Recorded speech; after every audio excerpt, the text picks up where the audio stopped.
கடைசியா தான் வந்தாரு விநாயக்குங்கிற மாதிரி நம்ம தலைவனை கடைசியா இறக்கியிருக்கேன். IC1101 Galaxy. நம்ம முன்ன பார்த்த 9 கேலக்சி நம்ம யூனிவர்ஸ்ல இருக்க பாதி கேலக்சி இல்ல அதுக்கு மேல கூட இருக்கலாம், எல்லாத்தையுமே இந்த கேலக்சி தூக்கி சாப்பிட்ரும். ஏன்னா இந்த கேலக்சி அந்த அளவுக்கு பெருசா இருக்கும்.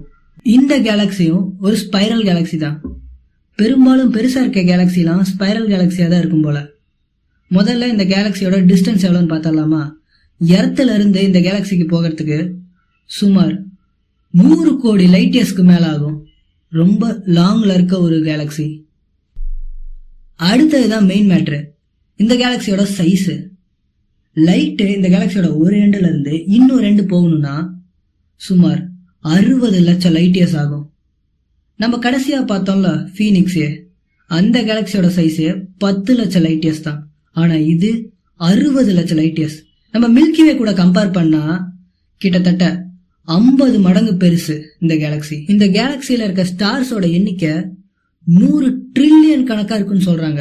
மில்லியன் கிடையாது, பில்லியன் கிடையாது, ட்ரில்லியன். 100 ட்ரில்லியனுக்கு மேல இருக்கலாம்னு சொல்றாங்க. ஆனா இது எல்லாத்த விட இங்க ஒரு மிகப்பெரிய விஷயம் இருக்கு. இந்த கேலக்சியோட சென்டர்ல ஒரு சூப்பர் மேசிவ் பிளாக் ஹோல் இருக்கு. இந்த பிளாக் ஹோல் நம்ம சூரியனை விட 10,000 கோடி மடங்கு சக்தி வாய்ந்தது. யோசிச்சு பாருங்க, 100 பில்லியன் மடங்கு சக்தி வாய்ந்தது இந்த பிளாக் ஹோல்.